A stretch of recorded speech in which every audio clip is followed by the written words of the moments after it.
Fala galera, tudo bem? Meu nome é Renato Galhardo. Nesse vídeo nós vamos ver uma disputa entre a esquerda e a direita. Quem realmente tem razão? Então nós vamos tirar as nossas próprias conclusões e antes disso nós vamos ouvir o que fala um padre a respeito do comunismo. Um padre que tem a capacidade, né, porque estudou, é um professor e ele vai explicar para vocês o que é o comunismo.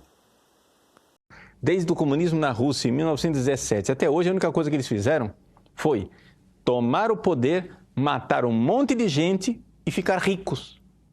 Eu não te dou um exemplo, é uma pletora de exemplos. A gente passaria a noite inteira aqui falando disso. O que você não consegue me dar um exemplo, um único exemplo do contrário. Onde é que eles chegaram no poder e não fizeram isso? Agora você estupidamente acha que no Brasil vai ser diferente. E os caras se acham universitários. Vai nos diretórios acadêmicos da universidade. Os caras se acham críticos. Olha, eu sou inteligente. Macaquinho treinado você é, cara. Você é um macaco treinado. Treinado para não buscar a verdade. Sabe por quê? Porque quando você enxergar a verdade, você vai deixar de ser comunista. Vamos então para o segundo tema? Obrigado. O segundo tema do debate de hoje é a possibilidade de lockdown na maior cidade do país. O prefeito de São Paulo, Bruno Covas, disse hoje que estuda medidas para restringir a circulação de pessoas e admite a possibilidade de lockdown em São Paulo. Eu não acredito no que eu ouvi. Não acredito no que eu ouvi, não pode ser verdade isso que eu escutei agora. É a hora de um confinamento total e de fechar ainda mais a economia? Não, nada a ver, irmão. Essas são as perguntas. Caio, começamos com você. Pois é. O prefeito da capital, ele age como um manso sucessor de João Dória, né, e permanece à sombra do governador de São Paulo. Então, ele cogita o fechamento de vias e fronteiras, a paralisação do transporte público, a suspensão da atividade industrial e a redução na prestação de serviços essenciais, entre tantas consequências de uma medida drástica como é o lockdown, que é uma versão piorada do isolamento social horizontal. Isso numa cidade de 12 milhões de habitantes e mais alguns milhões de trabalhadores, né, da região metropolitana e dezenas de milhares de visitantes eventuais. Mas vamos fazer um exercício de empatia pelo prefeito, especialmente nesse ano de reeleição, né? Realmente é muito mais fácil trancar o povo em casa, culpar o inevitável e focar na escavação de milhares de covas nos cemitérios. Difícil é providenciar equipamento de proteção individual para os profissionais da saúde e para a população, que agora está ameaçada com multa e prisão pelo governador. O decreto passa a vigir amanhã. Difícil é não misturar pacientes com suspeita de Covid com pacientes sabidamente infectados. Difícil é converter os leitos de semi-intensiva e de enfermaria, como foi feito lá no HC, em leitos de UTI, ou pelo menos adaptados para receber respiradores. Difícil é fornecer números corretos de lotação de UTI por região e por hospital, que considerem também as vagas em hospitais particulares na conta. Difícil é averiguar tantas denúncias, né, de sobrenotificação, de supernotificação de vítimas de acidentes e ataques fulminantes computados como Covid, retirando das famílias o direito de velar seus mortos. Difícil é justificar por que médicos plantonistas não são autorizados a dar alta para pacientes suspeitos de Covid que ainda não estão em estado grave ou gravíssimo. Difícil é explicar internação sem confirmação por exame. Difícil é não gastar alguns milhões de reais e está sobrando para fazer teste em massa por amostragem e determinar qual o nível de imunização de rebanho nas regiões da cidade. E difícil e aparentemente impossível é apresentar ao grande público qual o modelo epidemiológico utilizado para embasar as tomadas de decisão sobre a quarentena. Então, são muitas dificuldades que enfrenta o prefeito de São Paulo. Fácil é alegar que sem isolamento, como ele fez, teríamos 30 mil óbitos na capital. É uma nova forma de evidência inaugurada pelo oportunismo político. É a evidência do futuro do pretérito. Eu acho que antes de cantar essa vitória, o prefeito deveria apresentar a sua metodologia de cálculo.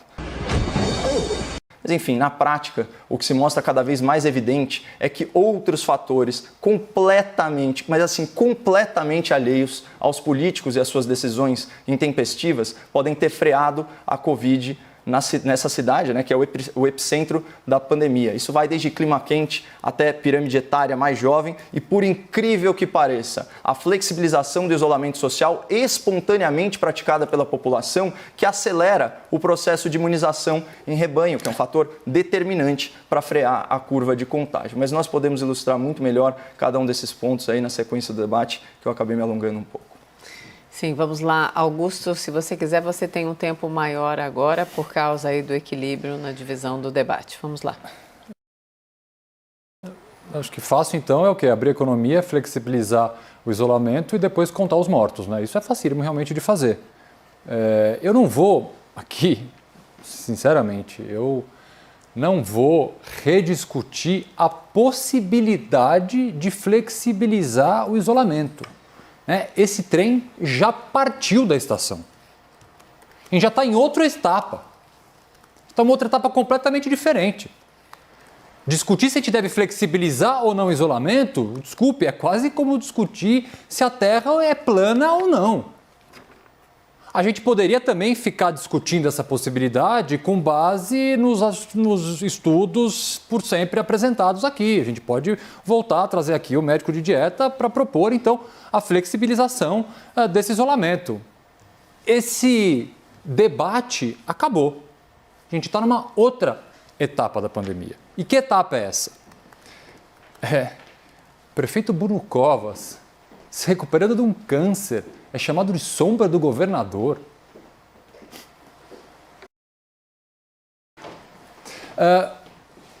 O que disse ele hoje? Esse herói Bruno Covas, isso sim, colocando em risco a sua vida para tentar conter a pandemia de forma responsável.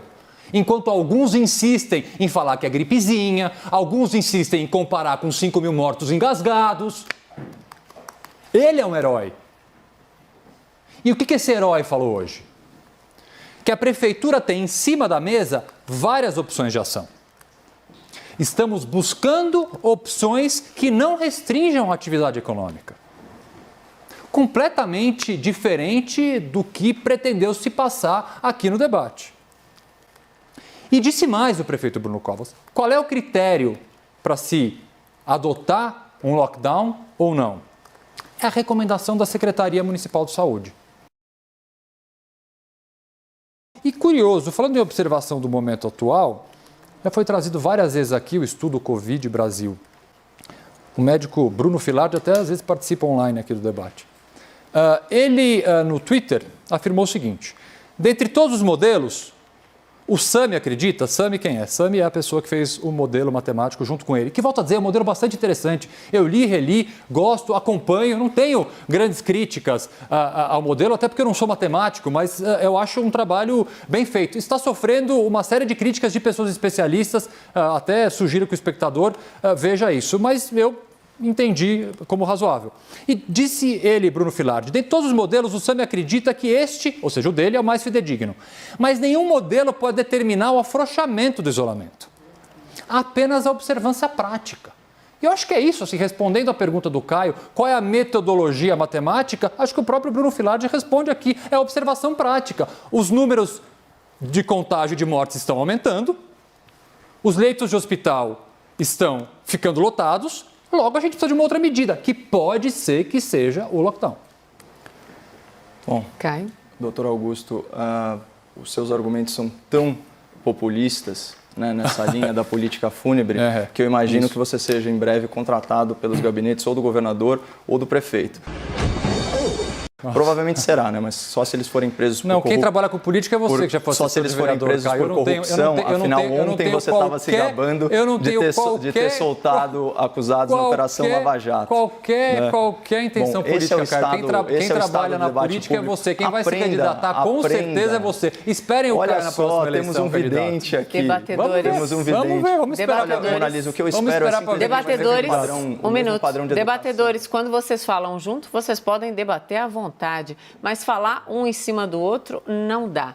Vamos então com os argumentos e, assim, claro, se interromper, é importante que vocês pensem em quem nos deu a honra de acompanhar. Vamos lá então, continuamos, por favor. É muito ruim, viu, Mona Lisa, ser interrompido aí nos primeiros segundos da minha fala, né, de forma aí grosseira, de forma mal educada, afinal de contas, como espectador pode ter bem observado, eu espero a minha vez para falar, porque esse é o primeiro sintoma de respeito à opinião alheia que parece não ser demonstrada pelo meu debatedor. Mas, de qualquer forma, ele deveria sim ser contratado aí pelo seu populismo por esses gabinetes, né? E, de fato, ontem ele estava se gabando sim de ter revogado uma série de prisões no âmbito da Operação Lava Jato. Então ele está entre os seus pares ao comentar esse tipo de notícia. Bom, esse é o estado do debate público. Agora a gente tem assuntos tabu, né?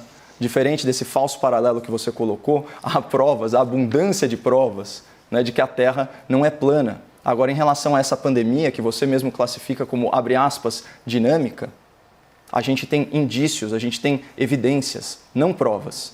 Então, por favor, não tente manipular a audiência, que você vai ser muito mal sucedido nisso.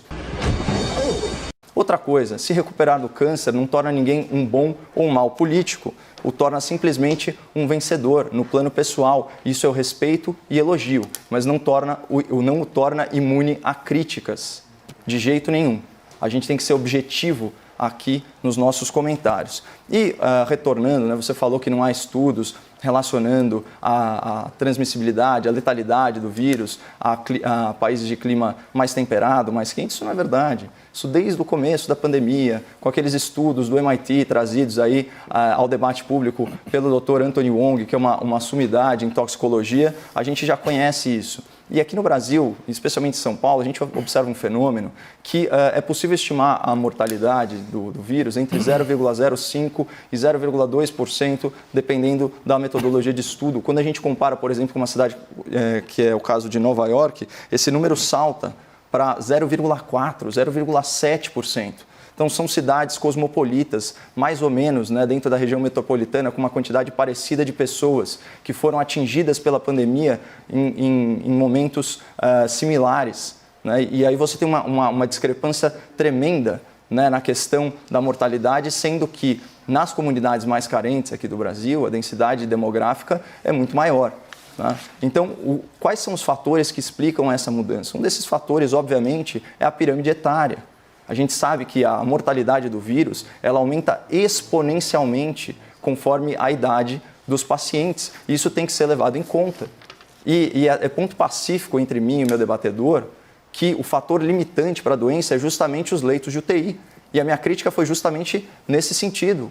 Não é possível que um estado que é um país, que uma cidade que é um país, não consiga se preparar e fazer as adaptações necessárias para receber os leitos de UTI. Com mais de um mês da pandemia avançando, por volta do começo de abril, né, primeira quinzena de abril, assista as reportagens do Conexão Repórter para você ver qual era o estado dos hospitais públicos do senhor Bruno Covas, que o senhor reputou como herói. E vai morder a sua língua por chamá-lo de herói. Ao ver o que os dirigentes desses hospitais faziam, pegavam equipamentos, né, de primeiro mundo, respiradores e UTIs, e quando saía a reportagem de uma emissora concorrente, eles retornavam esses equipamentos e misturavam pessoas infectadas com pessoas com suspeita de infecção. E você tinha um mercado paralelo entre profissionais da saúde para a compra de máscaras, essas que a CNN fornece gratuitamente, que a partir de amanhã, se nós formos seguir a letra da lei, nós teremos que estar aqui no debate utilizando. Então, assim, prepare-se para morder a sua língua sobre o heroísmo de políticos. Viu, doutor Augusto? Augusto? Parece que não conseguir construir leitos de UTI a tempo não é uma falha apenas brasileira. Nova York vive uma calamidade. Itália viveu até bem pouco tempo atrás e ainda está se recuperando. Espanha também. Nós estamos conseguindo, no limite das nossas condições, fazer com que a situação não seja tão grave quanto ela é. E a gente tem que, se por acaso endurecer mais ainda, vai ser duro para todo mundo, vai ser duro para a economia, mas é a ciência que manda a gente fazer isso.